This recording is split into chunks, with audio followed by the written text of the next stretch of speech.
Mesdames et messieurs, bonjour, ravi de vous retrouver pour cette nouvelle édition de votre programme quotidien Midi au Cœur en ce jeudi, le 11 juillet 2024. Sans plus tarder, commençons cette édition.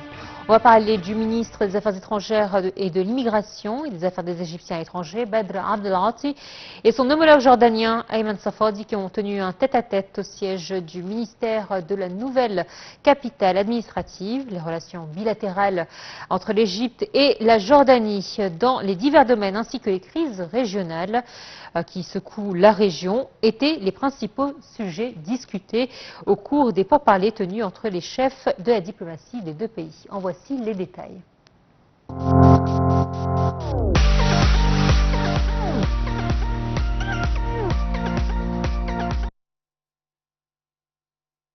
Au cours d'une conférence de presse conjointe entre Badr Abdelghati, ministre égyptien des Affaires étrangères, et son homologue jordanien Ayman Safadi, les deux responsables ont affirmé que l'Égypte et la Jordanie conviennent de la nécessité de mettre fin immédiatement à l'agression israélienne dans la bande de Gaza, à Jérusalem et en Cisjordanie, et de trouver une solution globale à ce conflit qui secoue toute la région.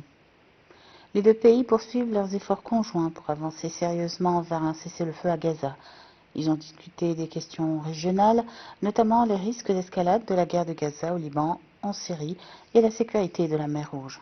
De son côté, le chef de la diplomatie égyptienne a dénoncé le silence international qui, selon lui, devient honteux après 10 mois de massacres et de sabotage de la part d'Israël, la poursuite des opérations militaires israéliennes à Gaza constituant une honte pour le système juridique international. Le ministre égyptien a estimé que le contrôle exercé par l'armée israélienne sur le terminal de Rafah, du côté de Gaza, expose les Palestiniens à une catastrophe humanitaire. En plus, l'Égypte rejette totalement ce contrôle israélien sur le côté palestinien du terminal de Rafah, un contrôle qui empêche l'arrivée de l'aide humanitaire à Gaza. D'autre part, l'Égypte rejette les politiques israéliennes qui forcent les Palestiniens à quitter la région. Les deux chefs de la diplomatie ont appelé les parties internationales à reconnaître la Palestine comme État indépendant. De son côté, le ministre jordanien des Affaires étrangères a estimé qu'Israël a transformé la bande de Gaza en un cimetière pour les enfants palestiniens, le droit international et les valeurs humaines. Il a insisté sur la nécessité de renforcer la coopération entre l'Égypte, la Jordanie et l'Irak. La crise syrienne et ses effets négatifs sur la région, surtout la Jordanie, étaient également au programme des discussions. En outre, les discussions des deux responsables ont porté sur les relations bilatérales et la coopération entre l'Égypte et le royaume jordanien dans les domaines politiques, économiques, culturels, techniques, commerciaux et sociaux.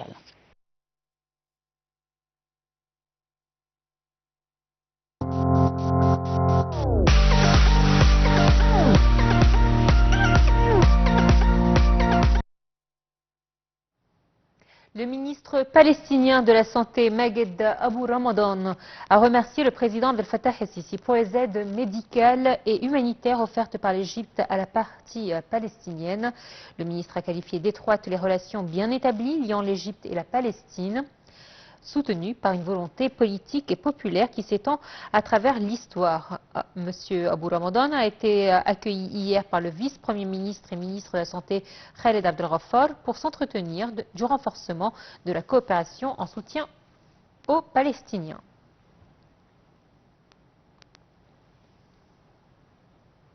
Le Premier ministre, Dr Moustapha Madbouli, a affirmé hier que le cabinet ministériel était en train de mettre en œuvre un plan global afin de moderniser et d'améliorer l'efficacité des réseaux, la qualité de l'alimentation des centrales et réseaux en électricité, dans l'objectif de mettre fin aux coupures d'ici la fin de l'année.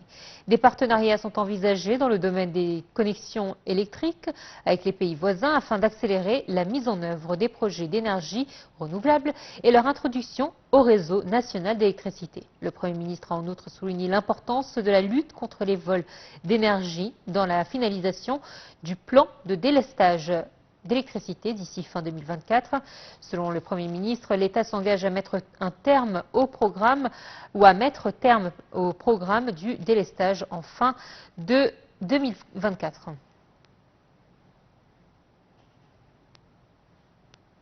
Le bulletin mensuel de l'Agence centrale pour la mobilisation publique et les statistiques publiées hier affirme que le taux d'inflation annuelle a baissé pour le deuxième mois consécutif.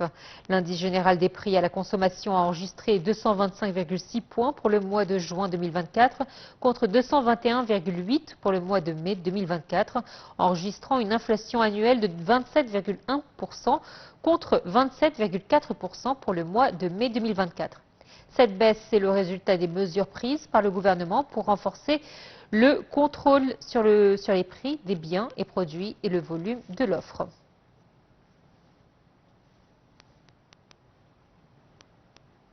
Le ministre des Finances, Ahmed Kojok, a affirmé l'importance d'un rôle plus important du secteur privé dans l'activité économique, soulignant que les récents amendements à la loi sur les finances publiques seront mis en œuvre. Il s'exprimait lors de la première réunion du comité spécial chargé d'étudier le communiqué du nouveau gouvernement au Parlement en présence des ministres du commerce extérieur et de l'investissement, Hassan El-Khatib, du plan du développement économique et de la coopération internationale, Ron El-Machot, et des affaires parlementaires et juridiques, et de la communication politique, Mahmoud Fawzi.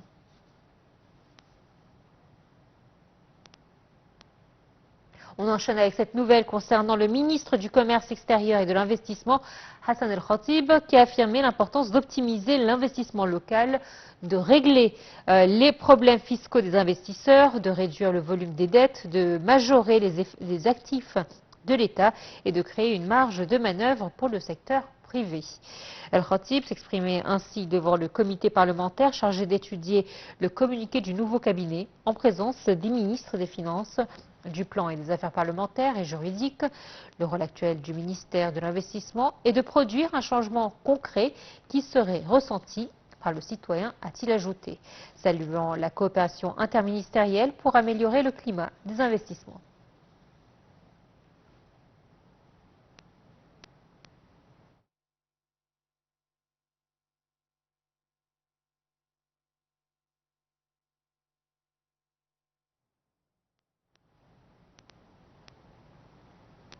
L'Égypte a approuvé des projets énergétiques de 200 millions de dollars avec des entreprises nationales et étrangères.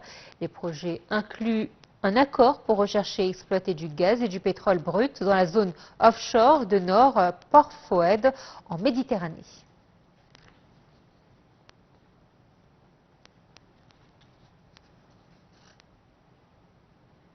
Le vice-premier ministre et ministre des Transports et de l'Industrie, Kamel El-Wazir, a tenu une réunion pour discuter de la stratégie de l'industrie automobile. La réunion a passé en revue les objectifs de localisation de l'industrie automobile et de renforcement de la fabrication locale en abordant les obstacles et les problèmes rencontrés dans le processus de fabrication, en concentrant les efforts pour les résoudre et en créant un climat industriel approprié. Les étapes pour localiser et développer l'industrie automobile et ses industries connexes ont également été discutées.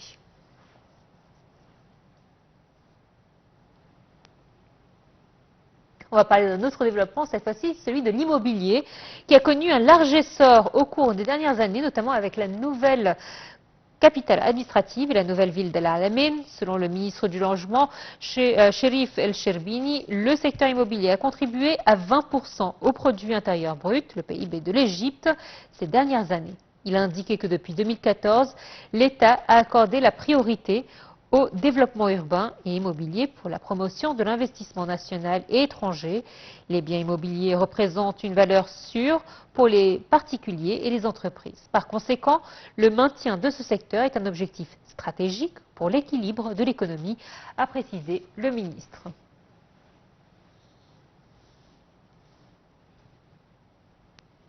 Et justement, on va parler de la nouvelle Alamein.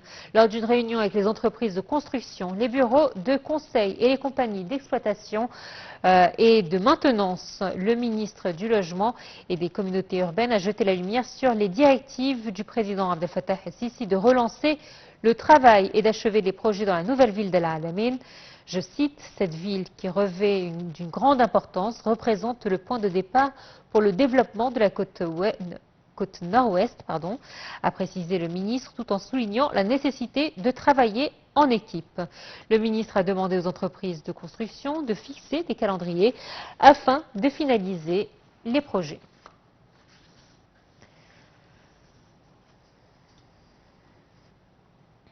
Et à présent, on va faire une petite pause touristique avec ce magazine présenté par moi-même et par Hadia Aswan.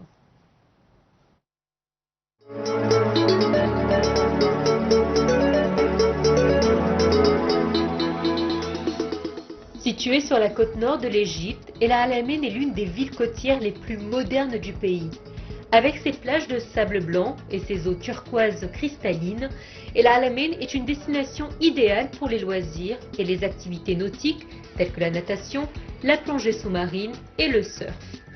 En outre, la ville abrite de nombreuses stations balnéaires de luxe et des hôtels internationaux qui offrent tout le confort et le luxe aux visiteurs, ce qui en fait une destination idéale pour les familles et les particuliers à la recherche de vacances relaxantes et agréables.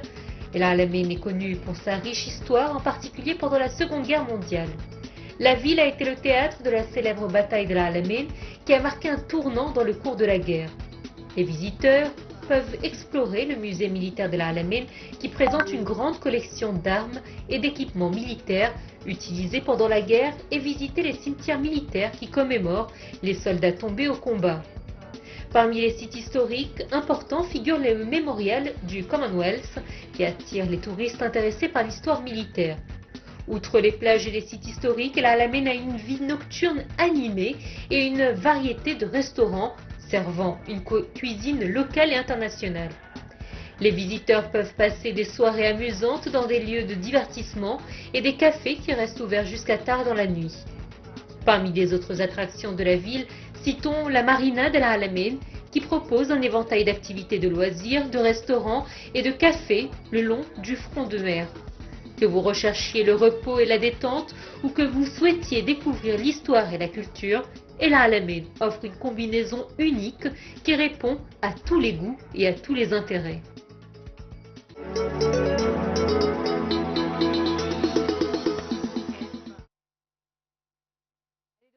On va parler cette fois-ci du parquet général qui a ordonné l'arrestation et la comparution des accusés des délits d'infraction, des limites de vitesse sur les routes côtières qui mettent en danger la vie des citoyens. Cette décision vise à lutter plus efficacement contre les délits d'excès de la vitesse maximale autorisée. Il est à noter que le procureur général a donné des instructions pour lutter efficacement contre les infractions de dépassement de la vitesse maximale autorisée. L'amende actuelle pour excès de vitesse varie de 300 à 1500 livres égyptiennes.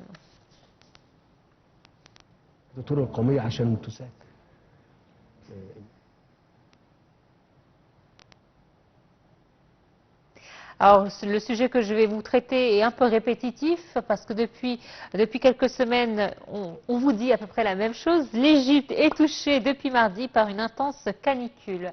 Alors, effectivement, nous sommes en plein pic de chaleur qui ont atteint aujourd'hui ou qui vont atteindre aujourd'hui 42 degrés dans le Grand Caire, plus de 46 dans les gouvernorats du Sud et 36 sur la côte nord. Selon l'autorité générale de la météorologie, l'Égypte est touchée par une intense canicule en raison de la dépression de la mousson indienne qui a porté des masses d'air chaude et humide à travers l'océan Indien. Voilà, tout de suite, on va faire un point de toute l'actualité avec notre rubrique Nouvelles en bref et on commence avec le ministre des Affaires étrangères égyptien qui a déclaré que l'Égypte avait fourni plus de 70% de l'aide entrant à Gaza. On apprend également que le ministre de la Santé annonce que la pénurie de médicaments en Égypte prendra fin d'ici quelques semaines. Également, le ministère de la Santé, toujours, qui lance la deuxième phase d'examen pour la détection précoce de la bilharziose. Un petit peu de tourisme et de culture avec le Musée national de la civilisation égyptienne de Fostot qui s'apprête à améliorer l'accueil des visiteurs en lançant un nouveau service audio-guide exclusivement dans la salle des momies royales où les visites guidées étaient auparavant interdites. Toujours concernant la culture, le Musée national de la civilisation égyptienne lance une exposition pour célébrer le 100e anniversaire du premier concert d'Kalsoum. Et enfin, Sarah Samir, haltérophile, et Ahmed Egendi, pentathlète moderne, sont choisis pour porter le drapeau égyptien lors de l'ouverture des Jeux Olympiques de Paris 2024 qui se tiendront dans 2 semaines environ. Voilà, c'est la fin de cette édition. Merci de nous avoir suivis. Excellente suite de programme sur Night TV International. À très bientôt. Au revoir.